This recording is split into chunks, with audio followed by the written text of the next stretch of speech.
या good morning students. तो last class में हम लोग क्या पढ़ रहे थे? तो ट्रांजिटिव रिलेशन पे थे। कौन सी रिलेशन डिस्कस कर रहे थे? तो ट्रांजिटिव है, ट्रांजिटिव रिलेशन। और इसको हिंदी में क्या बोलते थे अपन लोग? संक्रामक संबंध, है ना? क्या बोलते हैं? संक्रामक संबंध। तो इसका जो डेफिनेशन मैंने प्रोवाइड करवाया था, इसका जो डेफिनेशन आपको समझाया था, वो क्या बताया था बताओ? कि कोई भी रिलेशन संक्रामक रिलेशन होगा यदि, है ना, कोई भी रिलेशन संक्रामक रिलेशन होगा यदि A, B belongs to R and B, C belongs to R। तो ये क्या इंप्लाइज करना चाहिए? A, C belongs to R। इसका मतलब यदि A का B से संबंध है और B का C से संबंध है, तो यहां से क्या इंप्लाइज होना चाहिए? A का भी C से संबंध होगा। तो वह रिलेशन क्या होगा बताओ? ट्रांजिटिव हो जाएगा, संक्रामक हो जाएगा। और इसका मैंने आपको एक एग्जांपल भी दिया था कि L1 is parallel to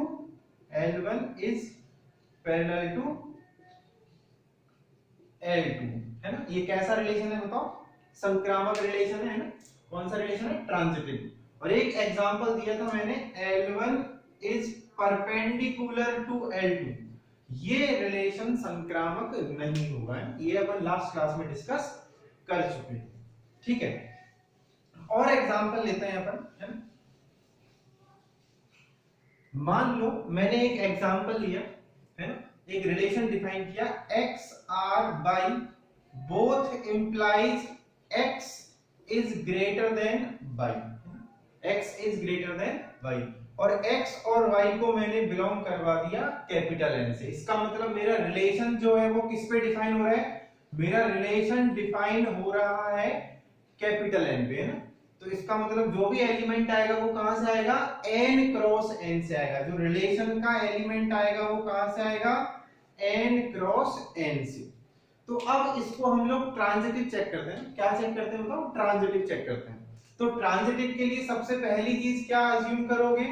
late x, y, z belongs to n and x, y belongs to r and y, z belongs to r। तो ये क्या बोलेगा बताओ? x is greater than y। ये तो क्या बोलेगा? x is greater than y। और ये क्या बोलेगा? y is greater than z। मतलब x तो बड़ा है y से और y बड़ा है z से। तो यहां से आप डायरेक्टली इंप्लाइज कर सकते हो कि x तो y से बड़ा है ना? और y जो है वो z से बड़ा है। तो इसका मतलब क्या हो जाएगा? x is greater than z, है ना? इसका मतलब क्या हो जाएगा? x is greater than z। इसका मतलब क्या हो गया? x, z belongs to r। Means क्या हो गया बताओ? ये रिलेशन ट्रांजिटिव हो जाएगा। तो x r y, x is greater then y कैसा रिलेशन है बताओ? ट्रांजिटिव। मतलब x का y से रिलेशन, y का z से relation, x is greater then y and y is greater than z। यदि x y से बड़ा है और y z से बड़ा है, तो x z से बड़ा डेफिनेटली होगा, मतलब x और z का भी रिलेशन होगा। सो this relation will be transitive, है ना? ये रिलेशन क्या हो जाएगा? ट्रांजिटिव हो जाएगा। नोट कर लो एक बार।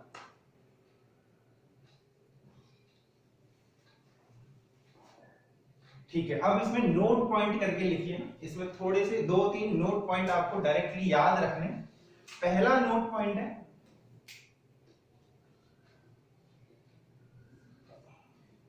सबसे पहला पॉइंट लिखिए कि जो नल रिलेशन होता है ना, वॉइड रिलेशन जो होता है, नल रिलेशन या फिर वॉइड रिलेशन, है ना, या फिर वॉइड रिलेशन, जो नल रिलेशन होता है या फिर वॉइड रिलेशन होता है, वो सिमेट्रिक और ट्रांजिटिव, है ना? वो सिमेट्रिक और ट्रांजिटिव दोनों ही होता है। तो every null relation, every void relation is symmetric और ट्रांजिटिव। ठीक है, दूसरा पॉइंट लिखिए, जो सिंगलेटन रिलेशन होता है ना, सिंगलेटन का मतलब एकल संबंध, है ना? एकल संबंध, एकल संबंध का मतलब ऐसा संबंध जिसमें केवल एक ही एलिमेंट है, एक ही ऑर्डर्ड पेयर है। तो जो सिंगलेटन रिलेशन होता है ना, इट इज ऑलवेज ट्रांजिटिव। ये हमेशा कैसा होता है? ट्रांजिटिव रिलेशन होता है। और थर्ड जो पॉइंट है, ठीक है, कोई भी जो रिलेशन होता है ना, आइडेंटिटी रिलेशन, जो आइडेंटिटी रिलेशन होता है, एवरी आइडेंटिटी रिलेशन, हर एक तत्समक संबंध जो है वो रिफ्लेक्सिव भी होगा, सिमेट्रिक भी होगा और ट्रांजिटिव भी होगा। Every identity relation is reflexive, symmetric and transitive. तो ये 3 पॉइंट आपको याद रखने हैं। अच्छा, कल के वीडियो पे एक कमेंट आया था, एक बच्चे ने एक डाउट पूछा था, है ना, उसको भी देख लेते हैं एक बार, कि एक सेट है a, b, c, है ना, एक सेट है a, b, c, और इस पर उसने एक r रिलेशन डिफाइन किया, a, और b, a और b, तो फिर उसने पूछा था कि ये रिलेशन कैसा होगा, है। तो बड़ा अच्छा सवाल है, देखो। अब सबसे पहले चेक करते हैं क्या ये आइडेंटिटी होगा, बिल्कुल नहीं होगा, क्योंकि c, c का होना जरूरी है। रिफ्लेक्सिव भी नहीं होगा, because it is not identity, है ना, a, c, फिर से मिसिंग हो गया। नाउ सिमेट्रिक की बात करते हैं, तो a का a से रिलेशन है, उल्टा रिलेशन भी हो जाएगा, b का b से रिलेशन है, उल्टा रिलेशन भी है। इसका मतलब ये रिलेशन सिमेट्रिक होगा, है ना, ये रिलेशन क्या होगा, सिमेट्रिक होगा। अच्छा, हम ट्रांजिटिव की बात करते हैं, तो ट्रांजिटिव की कंडीशन क्या होती है कि a का b से और b का c से होना जरूरी है। तो a का a से है, अब a का आगे किसी से और से है ही नहीं, इसका मतलब a का a सिंगल एलिमेंट हुआ और ये b का भी सिंगल एलिमेंट हुआ। इसका मतलब जब किसी भी ऑर्डर्ड पेयर का सेकंड एलिमेंट किसी दूसरे ऑर्डर्ड पेयर के फर्स्ट एलिमेंट से मैच नहीं करेगा तो वो रिलेशन कैसा हो जाएगा, ट्रांजिटिव हो जाएगा। और यही रीजन है कि सिंगलटन रिलेशन भी कैसा रिलेशन होता है, ट्रांजिटिव रिलेशन होता है। तो ये रिलेशन सिमेट्रिक भी होगा और ट्रांजिटिव भी होगा।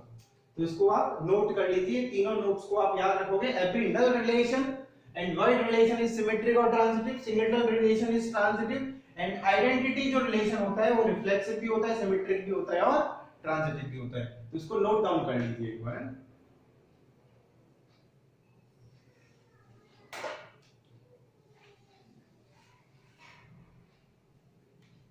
ठीक है, राइट। और इसमें एक और पॉइंट नोट करिए, इस एग्जांपल को हटा देते हैं। ये जो आइडेंटिटी रिलेशन और इसमें एक और ऐड कर लेते हैं, universal relation. Universal relation, universal relation का मतलब क्या हो जाएगा बताओ, सार्वत्रिक संबंध। सार्वत्रिक संबंध भी ये तीनों होते हैं ना, रिफ्लेक्सिव भी होगा और सिमेट्रिक भी होगा, ट्रांजिटिव। बिकॉज यूनिवर्सल जो रिलेशन आएगा वो रिलेशन में a क्रॉस b के सारे एलिमेंट होंगे, तो इसका मतलब उसके अंदर हर एक एलिमेंट होगा तो वो सारे के सारे इन तीनों प्रॉपर्टीज को होल्ड करेगा, रिफ्लेक्सिव भी होगा, सिमेट्रिक भी होगा और ट्रांजिटिव भी होगा, है ना। तो बिल्कुल क्लियर हो गया, ठीक है। अब अपन नेक्स्ट रिलेशन पे चलते हैं, दैट इज, हम लोग अभी तक कितने रिलेशन पढ़ चुके हैं, देखो, आइडेंटिटी रिलेशन पढ़ चुके हैं, रिफ्लेक्सिव पढ़ चुके हैं, सिमेट्रिक पढ़ चुके हैं और ट्रांजिटिव पढ़ चुके हैं। तो एक नया डेफिनेशन और आता है, इक्विवेलेंस रिलेशन। इसमें आपको कुछ सीखना नहीं है, इक्विवेलेंस रिलेशन में इन्हीं तीनों से, रिफ्लेक्सिव, सिमेट्रिक और ट्रांजिटिव से ही हम लोग इक्विवेलेंस को डिफाइन करते हैं ना। तो नेक्स्ट रिलेशन जो है वो है इक्विवेलेंस रिलेशन। इक्विवेलेंस रिलेशन में इसको अपन हिंदी में क्या बोलते हैं, तुल्यता संबंध, है क्या बोलते हैं, तुल्यता संबंध। इक्विवेलेंस रिलेशन की डेफिनेशन क्या होती है, यदि कोई भी रिलेशन, है ना, यदि कोई भी रिलेशन R इन तीनों प्रॉपर्टीज को होल्ड करता है तो वो रिलेशन कैसा होगा, इक्विवेलेंस रिलेशन होगा। अब कौन कौन सी तीनों प्रॉपर्टीज, कि रिलेशन मस्ट बी रिफ्लेक्सिव, है ना, वह रिलेशन स्वतुल्य होना चाहिए। Second property, the relation must be symmetric, है ना, वह रिलेशन क्या होना चाहिए बताओ, सममित होना चाहिए। और third property, the relation must be transitive, वह रिलेशन क्या होना चाहिए, संक्रामक होना चाहिए। यदि कोई भी रिलेशन इन तीनों प्रॉपर्टीज को या इन तीनों रिलेशंस के नियम का पालन करता है तो वह रिलेशन कंबाइंडली क्या कहलाता है, इक्विवेलेंस रिलेशन, तुल्यता संबंध कहलाता है ना। मतलब कोई भी रिलेशन स्वतुल्य भी है, सममित भी है और संक्रामक भी है तो फिर उसको अपन एक नया नाम दे देते हैं, इक्विवेलेंस रिलेशन, है ना। तो इसमें कोई नई डेफिनेशन प्रोवाइड नहीं कर रहे हम लोग। अगर कोई भी रिलेशन इन तीनों रिलेशंस को होल्ड करता है तो वो रिलेशन क्या होगा, इक्विवेलेंस रिलेशन होगा। अब एक बात समझ में, जैसे है ना, फॉर एन एग्जांपल हम लोग एक एग्जांपल लेते हैं, देखो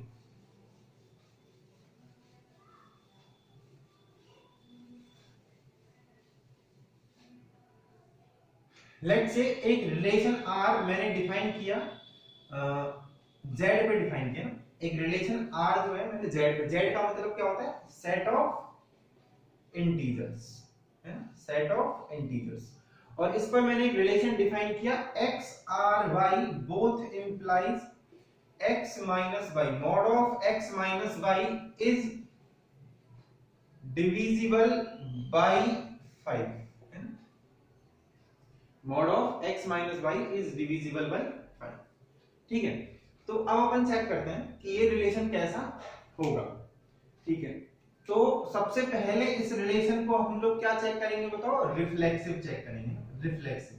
रिफ्लेक्सिव के लिए क्या करना है, एक एलिमेंट की जरूरत पड़ती है। तो लेट हम लोग क्या मान लेते हैं, let small a belongs to z, है ना, लेट हमने क्या मान लिया, एक सिंगल एलिमेंट मान लिया, small a belongs to z।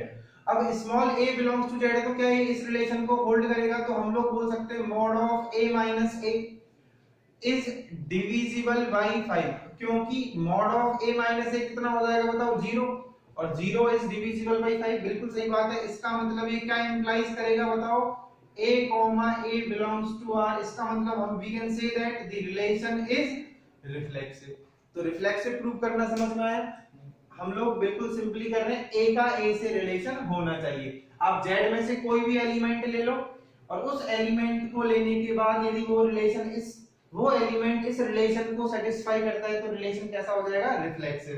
तो a एलिमेंट अगर आप z में से कोई भी लेते हो तो a माइनस a तो कितना होगा, 0 ही होगा, है ना, तो उसका मॉड लेने पे भी क्या मिलेगा, 0, और 0 हमेशा किसी भी नंबर से डिविजिबल होता है, तो 0 इज डिविजिबल बाई 5, तो क्या हो जाएगा, a का r से, a किसमें बिलोंग करेगा, r में बिलोंग करेगा, मतलब a का a से संबंध होगा, और संबंध होगा तो रिलेशन कैसा हो जाएगा, रिफ्लेक्सिव। तो ये रिलेशन रिफ्लेक्सिव तो है। अब दूसरा चेक क्या करेंगे बताओ, सिमेट्रिक है। तो सिमेट्रिक के लिए कैसे चेक करोगे बताओ, दूसरा इसका पार्ट चेक करते हैं सिमेट्रिक। तो सिमेट्रिक के लिए क्या चेक करेंगे बताओ, हमको कितने एलिमेंट चाहिए, 2 एलिमेंट चाहिए, है ना। तो सिमेट्रिक के लिए हम लोग 2 एलिमेंट ले लेंगे, let a b belongs to z, है ना, और क्या मानेंगे कि a b belongs to r। इसका मतलब हमने मान के चल रहे हैं कि a और b का संबंध है, तो अब हम यहां से प्रूफ करेंगे कि b और a का भी संबंध होगा। तो a b belongs to r है, इसका मतलब क्या इंप्लाइज होगा, mod of a minus b is divisible by 5, mod of a minus b is divisible by 5। तो अब यहां से आप क्या बोल सकते हो कि mod of b minus a is also divisible by 5, बताओ बोल सकते हो कि नहीं। अगर आप बोल सकते हो तो ठीक है, अगर नहीं बोल सकते तो फिर गलत हो जाएगा। तो इसको चेक करने के लिए हम लोग एक एग्जांपल लेते हैं ना, लेट मान लो मैंने 2 नंबर्स ले लिए, 1 और माइनस 1 और 6 ले लिया ना, 1 और 6। तो x तो मेरा 1 हो गया और y मेरा 6 हो गया। तो अब बताओ x माइनस y करने पे कितना मिलेगा, माइनस का 5, और इसका मॉड ले लोगे तो कितना हो जाएगा, 5 इज डिविजिबल बाई 5, सही बात है। अच्छा y माइनस x करोगे तो कितना हो जाएगा, 6 माइनस 1, है ना, और 6 माइनस 1 कितना हो जाएगा, 5, तो 5 is also divisible by 5। Okay, let's change the example, है ना, कुछ नेगेटिव नंबर लेके देखते हैं। मान लो हम लोग 2 नेगेटिव नंबर ले लेते हैं, या एक पॉजिटिव और एक नेगेटिव लेते हैं ना, वो थोड़ा सा डिफरेंट केस हो जाएगा, है ठीक है। तो मान लो एक x की वैल्यू तो मैंने ले ली, कितनी बताओ, x की वैल्यू ले लेते हैं हम लोग -2 ले लेते हैं ना, x की वैल्यू तो कितनी ले ली, -2, और y की वैल्यू कितनी ले लेते हैं हम लोग, y बराबर ले लेते हैं, बताओ कितना ले लें, 13 और 2। तो पॉजिटिव में ऐसी वैल्यू देखो जिसको सोचने पे कितना आ जाएगा बताओ, 10 आ जाएगा। तो y की वैल्यू कितनी ले लेते हैं हम लोग, लेट्स से 13 ले लेते हैं ना, एक नेगेटिव हो गया और एक पॉजिटिव हो गया, ठीक है। तो अब देखो x माइनस वाई करने पे कितना आएगा, -2 -13 है, -2 -13 कितना हो जाएगा बताओ, 15 हो जाएगा। ठीक है, 13 और 2 15, उसका मॉड लेंगे तो कितना आ जाएगा 15। 15 इज डिविजिबल बाय 5। और y माइनस x करोगे तो कितना हो जाएगा बताओ, तो y कितना है बताओ 13, और माइनस और x कितना है बताओ -2, तो ये कितना हो जाएगा +2, तो कितना आ जाएगा 15 आ जाएगा। कितना आ जाएगा 15 आ जाएगा। इसका मतलब क्या हुआ, ये भी डिविजिबल हुआ। तो अब हमारी सारी वैल्यूज ही इसको सेटिस्फाई कर रही है, हमने एग्जांपल से भी चेक कर लिया। इसका मतलब अब ये क्या हो जाएगा, we can say that if a minus b is divisible by 5 then mod of b minus a is also divisible 5, है ना। तो इसका मतलब क्या हो जाएगा, b a is also belongs to r। तो इसका मतलब क्या हो जाएगा, this relation is also symmetric। तो ये रिलेशन कैसा होगा, सिमेट्रिक भी होगा। तो सिमेट्रिक प्रूव करने के लिए हमने क्या किया बच्चों, हमने क्या किया, a और b का रिलेशन खुद से माना और उससे सिद्ध कर दिया कि b और a का भी रिलेशन होगा। तो now this relation is symmetric also. अब हम लोग ट्रांजिटिव प्रूव करते हैं। तो ट्रांजिटिव प्रूव करने के लिए हमको कितने एलिमेंट्स की जरूरत पड़ेगी बताओ, 3 एलिमेंट्स की जरूरत पड़ेगी। तो थर्ड हम लोग क्या प्रूव कर रहे हैं, ट्रांजिटिव। तो ट्रांजिटिव प्रूव करने के लिए हमको 3 एलिमेंट्स लेने पड़ेंगे। तो लेट्स से a, b, c belongs to z and अब मानोगे क्या क्या, 2 रिलेशंस मानने पड़ेंगे, and a, b belongs to r and b, c belongs to r, है ना। a, b r से बिलोंग करेगा और b, c। तो ये क्या बोलेगा, mod of a minus b, है ना, mod of a minus b is divisible by 5। और ये क्या बोलेगा, mod of b minus c is divisible by 5, बोलेगा कि नहीं बोलेगा। और जब इन दोनों को ऐड करोगे, इन दोनों को क्या करोगे, ऐड, तो ऐड करोगे तो हम लोग यहां से a minus c, we will get mod of a minus c is also divisible by 5, है ना, इज आल्सो डिविजिबल बाय 5। तो यहां से किसका रिलेशन आ गया बताओ, a का और c का भी रिलेशन आ गया, है ना। तो इसका मतलब ये रिलेशन देखो, a का b से रिलेशन, b का c से रिलेशन, तो a का भी किससे रिलेशन आ गया, c से रिलेशन हम लोग शो कर दिए। इसका मतलब this relation will be transitive also. तो अब ये रिलेशन तीनों रिलेशंस को फुलफिल कर रहा है। This relation is reflexive, symmetric and transitive. So combinedly हम इसको क्या बोलेंगे, this relation is equivalence relation. तो इक्विवेलेंस रिलेशन होता क्या है, इक्विवेलेंस रिलेशन होता है अगर कोई भी रिलेशन सिमेट्रिक भी है, ट्रांजिटिव भी है और रिफ्लेक्सिव भी है, तो वो रिलेशन क्या हो जाएगा, इक्विवेलेंस रिलेशन हो जाएगा। ठीक है, अब नेक्स्ट आते हैं हम लोग, नेक्स्ट रिलेशन जो पढ़ना है। अब छोटे छोटे से 2 रिलेशन और बच रहे हैं। एक तो बच रहा है एंटी सिमेट्रिक रिलेशन, है ना, एंटी सिमेट्रिक रिलेशन। तो एंटी सिमेट्रिक रिलेशन के लिए हम लोग क्या करेंगे बताओ, इसको हिंदी में बोलते हैं प्रतिसममित। क्या बोलते हैं, प्रतिसममित संबंध। ठीक है, अब एंटी सिमेट्रिक का डेफिनेशन समझो। एंटी सिमेट्रिक का डेफिनेशन होता है कि देखो सिमेट्रिक का जस्ट अपोजिट है ना। सिमेट्रिक में क्या होता था, a का b से संबंध है तो b का भी a से होना चाहिए। अब ये क्या बोलेगा, यदि a का b से संबंध है और b का a से संबंध है तो ये इंप्लाइज करेगा a और b दोनों अलग अलग नहीं है, सेम ही है।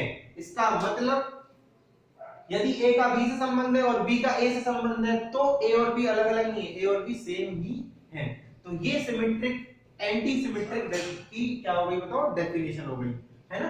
मतलब कोई भी रिलेशन प्रतिसममित एंटी सिमेट्रिक रिलेशन होगा यदि if a b belongs to r and b a belongs to r, that implies a बराबर b, right, then the relation will be anti symmetric। अच्छा, इसका जो शॉर्ट एक और मतलब अगर नोट की तरह से इसको चेक किया जा सकता है रोस्टर फॉर्म में कि if a b belongs to r and b a does not belongs to r, then also the relation is anti-symmetric। ठीक है, then the relation is also anti-symmetric, right। तो anti-symmetric का बड़ा सिंपल सा definition है, if a are b and b are a, है ना, ए का बी से रिलेशन है और बी का ए से रिलेशन है, तो ए और बी दोनों एलिमेंट क्या होंगे, सेम ही होंगे, then the relation will be called anti symmetric relation, right. तो ये डेफिनेशन तो आप नोट कर लीजिए। अब इसका मैं एक एग्जांपल लेता हूं, तो इस पे एक एग्जांपल देखो, बड़ा सिंपल सा एग्जांपल है ना, और उससे आपको क्लियरली समझ में आ जाएगा। लेट्स से मैंने एक रिलेशन जो है वो n सेट n पे क्या कर दी, डिफाइन कर दी, और वो रिलेशन कैसे डिफाइन करी, x r y both implies x divides y, है ना, x जो है वो y को विभाजित करता है। तो ये रिलेशन एंटी सिमेट्रिक कैसे है, देखो अब मैं बोलता हूं कि x r y and y r x, तो देखो यहां से आप क्या बोलोगे कि x डिवाइड्स y, है ना, ये तो क्या इंप्लाइज करेगा, x डिवाइड्स y, और ये क्या इंप्लाइज करेगा, y डिवाइड्स x। तो x y को डिवाइड करता है और y x को डिवाइड करता है, तो इसका मतलब ये तभी पॉसिबल है जब दोनों क्या होंगे बताओ, सेम, है ना, दोनों को मान लो 5 5 ले लिया मैंने, तो इसका मतलब यहां से इन दोनों से क्या इंप्लाइज होगा, x y, तो इसका मतलब हमारी डेफिनेशन ट्रू हो गई। तो ये रिलेशन कैसा होगा बताओ, एंटी सिमेट्रिक रिलेशन होगा। कैसा रिलेशन होगा, एंटी सिमेट्रिक। क्लियर हो गया। तो एंटी सिमेट्रिक में क्या करना है आपको, कि यदि a का b से संबंध है और b का a से संबंध है, तो a बराबर क्या होना चाहिए, b होना चाहिए, तो वो रिलेशन कैसा हो जाएगा, एंटी सिमेट्रिक रिलेशन हो जाएगा। ठीक है। एंड लास्ट रिलेशन जो बच रहा है वो बच रहा है हमारा पार्शियल ऑर्डर रिलेशन, है ना। कौन सा रिलेशन बच रहा है, पार्शियल ऑर्डर रिलेशन। अब ये भी इक्विवेलेंस रिलेशन की तरह ही है, इसके अंदर भी तीन चीजें होनी चाहिए। First, relation should be reflexive, है ना, रिलेशन क्या होना चाहिए, रिफ्लेक्सिव होना चाहिए। Second, relation should be anti symmetric, है ना, सिमेट्रिक की जगह क्या हो गया, एंटी सिमेट्रिक हो गया। And third, relation must be transitive, है ना, रिलेशन जो है वो कैसा होना चाहिए, ट्रांजिटिव।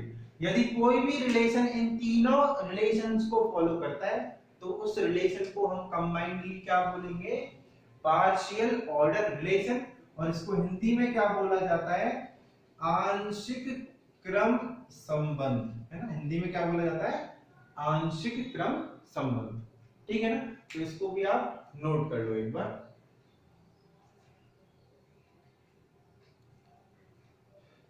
ओके गुड, ठीक है ना।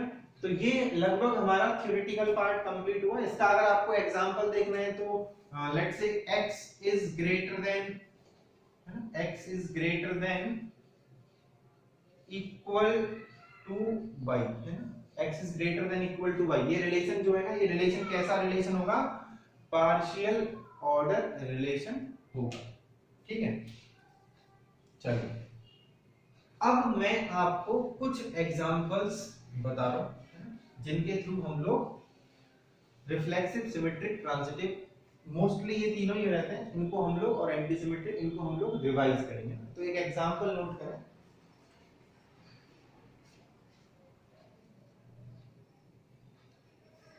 एक रिलेशन जो है ना, एक रिलेशन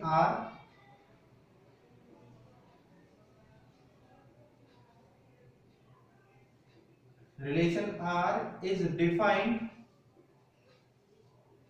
on set R, है ना, एक रिलेशन R। अब देखो यहाँ ये R और ये R सेम ही लग रहे हैं, तो ये R तो रिलेशन का है और ये R सेट का है, set of real numbers. A relation is defined on set R, है ना, और वो रिलेशन कैसे डिफाइन किया है, defined by x r y both implies 1 plus x into y greater than 0। ठीक है, इस तरह से वो रिलेशन डिफाइन किया है। तो अब हमको चेक करना है कि ये रिलेशन कौन सा है, कौन कौन सा है, रिफ्लेक्सिव, सिमेट्रिक और ट्रांजिटिव में से कौन सा है और कौन सा नहीं है, whether it is reflexive or not, whether it is symmetric or not, whether it is transitive or not। तो सबसे पहले हम लोग क्या चेक करेंगे, तो रिफ्लेक्सिव चेक करते हैं। सबसे पहले रिफ्लेक्सिव चेक करने के लिए हमको क्या करना पड़ेगा बताओ, एक एलिमेंट लेना है ना, कितने एलिमेंट लेना है, एक। वो एलिमेंट कहां से आएगा, यहां से, ये R और ये R, तो इसको R1 बोल देते हैं ना, तो आपको दिक्कत नहीं आएगी। ठीक है, तो रिफ्लेक्सिव चेक करने के लिए हमने क्या किया, let small a belongs to R, अब हम लोग इस रिलेशन को फुलफिल करते हैं ना कि 1 प्लस ए इंटू ए कितना हुआ 1 प्लस ए स्क्वायर, क्या ये हमेशा 0 से बड़ा होगा? तो चेक करते हैं, देखो 1 तो पॉजिटिव है और ए स्क्वायर, अगर ए नेगेटिव भी हुआ तो ए का स्क्वायर कैसा हो जाएगा? पॉजिटिव हो जाएगा। मींस पॉजिटिव प्लस पॉजिटिव क्या होगा? हमेशा ग्रेटर देन 0। इसका मतलब ये क्या इंप्लाइज करेगा? a a belongs to r implies करेगा। इसका मतलब ये रिलेशन कैसा होगा? रिफ्लेक्सिव रिलेशन होगा। समझ में आया? नेक्स्ट हम लोग क्या प्रूफ करते हैं बताओ? सिमेट्रिक है। सॉरी, सिमेट्रिक के लिए हमको कितने एलिमेंट्स चाहिए? 2 एलिमेंट्स चाहिए। तो लेट हमने क्या ले लिया? a b belongs to r, है ना? तो a b belongs to r, और मैंने क्या ले लिया? a b belongs to r1। इसका मतलब ये क्या इंप्लाइज करेगा? 1 plus a into b greater than 0। ये तो मैंने माना है। अब यहां से हमको क्या लेना है? b a, तो मैं इनकी पोजीशन चेंज कर दूंगा तो b a हो जाएगा कि नहीं हो जाएगा? भैया a इंटू b बराबर b इंटू a होता है, तो 1 प्लस b इंटू a क्या होगा? ग्रेटर देन 0 होगा कि नहीं होगा? होगा। तो इससे क्या हो जाएगा? ये क्या इंप्लाइज करेगा? b a belongs to r1। तो हम लोग क्या लेके चले थे बताओ? a b belongs to r1, वहां से हमने क्या प्रूव कर दिया? b a belongs to r1। इसका मतलब ये रिलेशन कैसा होगा? सिमेट्रिक भी होगा। आ रही है बात समझ में? तो यहां तक नोट करो इसको। रिफ्लेक्सिव हो गया और सिमेट्रिक हो गया, है ना? अब हम लोग इसको ट्रांजिटिव प्रूफ करेंगे ना। तो ट्रांजिटिव प्रूफ करने से पहले इसको नोट कर लो।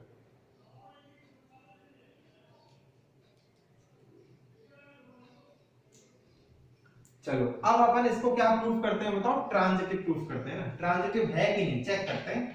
तो हो सकता है, नहीं भी हो सकता, वो तो पता चलेगा अपन को, है ना? ऐसे तुक्का नहीं मारना है कि हाँ रिफ्लेक्सिव हो गया, सिमेट्री हो गया, फ्लो में बोलते हैं ट्रांजिटिव भी होगा ना। ठीक है, तो अब ट्रांजिटिव चेक करते हैं। तो ट्रांजिटिव के लिए हमको कितने एलिमेंट्स की जरूरत पड़ेगी बताओ? 3 एलिमेंट्स। तो let a b c belongs to r, ठीक है ना? एंड और क्या क्या लेना है आपको? a b belongs to r1 and b c belongs to r1। इसका मतलब ये क्या इंप्लाइज करेगा? 1 plus a into b greater than 0, और ये क्या इंप्लाइज करेगा? 1 plus b into c greater than 0। तो क्या यहां से आप ये बोल सकते हो 1 plus a into c greater than 0? बताओ, बोल दोगे?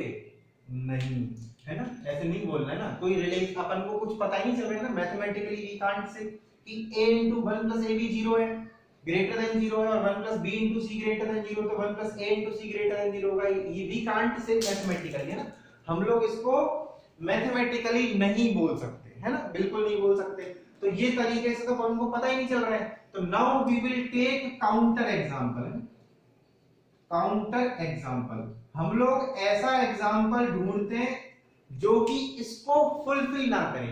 अगर ऐसा एग्जांपल आप ढूंढने में सफल हो गए तो ये ट्रांजिटिव नहीं होगा, और अगर आपको ऐसा कोई एग्जांपल नहीं मिला जो इस कंडीशन को ब्रेक कर देगा, अगर आपको ऐसा कुछ नहीं मिलता है, तो फिर ये रिलेशन ट्रांजिटिव होगा। तो ठीक है, मैं 3 एलिमेंट्स लेता हूं, है ना? और वो तीनों होने कहां से चाहिए? r से होनी चाहिए। तो मैंने लिया 1, 1/2 और -1। ये तीनों के तीनों एलिमेंट कहां से बिलोंग करते हैं? तो r से बिलोंग करते हैं। ठीक है, अब यहां से देखते हैं ना, 1,1/2 1,1/2 मेरा a हो गया, ये b हो गया और ये c हो गया। तो बताओ a, b का रिलेशन होगा कि नहीं होगा?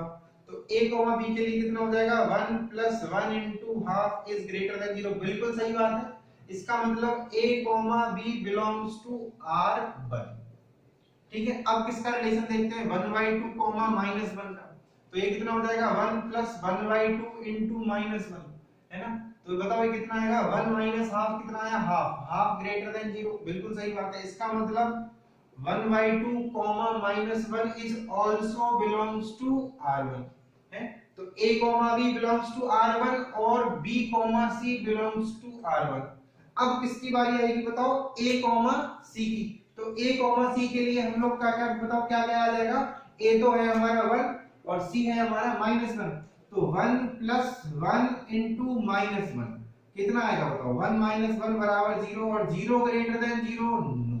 इसका मतलब यहां से क्या है? a, c does not belongs to r1।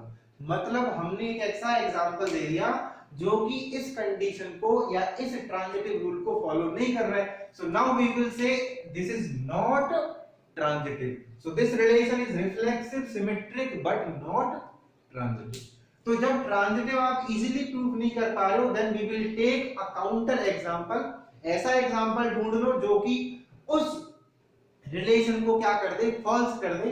Then we will say that will be not transitive. और अगर आपको ऐसा एग्जांपल नहीं मिलता है, then the relation will be transitive. अगर वो सारे के सारे एलिमेंट्स के लिए रिलेशन ट्रू है, then it will be transitive, otherwise not. Clear हो गया?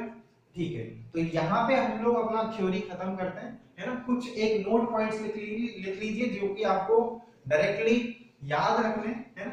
सबसे पहला पॉइंट लिखिए, note 1. Note number 1, intersection of two equivalence relations. Intersection of two equivalence relations is always equivalence, है ना. इसको मैं हिंदी में बोल दे रहा हूं, दो तुल्यता संबंधों का सर्वनिष्ठ, है ना. मतलब दो तुल्यता संबंधों का इंटरसेक्शन रिलेशन जो आएगा वो भी हमेशा कैसा होगा बताओ, इक्विवेलेंस रिलेशन होगा, तुल्यता संबंध होगा. Next, union of two equivalence relations.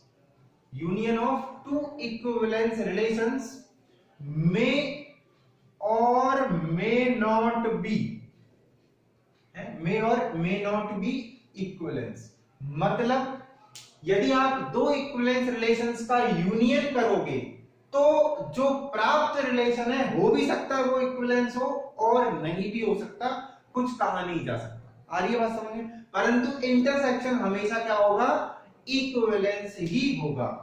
और थर्ड पॉइंट है, inverse of equivalence is always equivalence, है ना. एक रिलेशन का प्रतिलोम संबंध, है ना. इनवर्स रिलेशन हमेशा क्या होता है, एक इक्विवेलेंस रिलेशन का इनवर्स जो रिलेशन आएगा वो हमेशा एक इक्विवेलेंस रिलेशन का इनवर्स रिलेशन जो आएगा वो हमेशा क्या आएगा बताओ, इक्विवेलेंस ही आएगा. तो ये आपको 3 पॉइंट याद रखने हैं. Intersection of two equivalence relations is always equivalence. Union of two equivalence relations may or may not be equivalence, and inverse of equivalence relation is always equivalence relation. Right? तो यहाँ पर हम लोगों का लगभग थ्योरी पार्ट कंप्लीट हो गया. Exercise 1 मैंने लास्ट लेक्चर में आपको कमेंट में अटैच कर दिया था, आज भी कर दूंगा. तो एक्सरसाइज 1 को आप सॉल्व कर लिए. कल की क्लास में हम लोग एक्सरसाइज 1 को बोर्ड पे सॉल्व करेंगे. जो भी अपने डाउट्स हैं मैं सारे क्वेश्चंस को बोर्ड पे डिस्कस करूंगा. Okay, so hope you are enjoying the channel, है ना. आपको सारे वीडियोस अच्छे लग रहे होंगे. और if any there is any doubt please comment in box. Right, I will clear it as soon as possible, है ना. Thank you.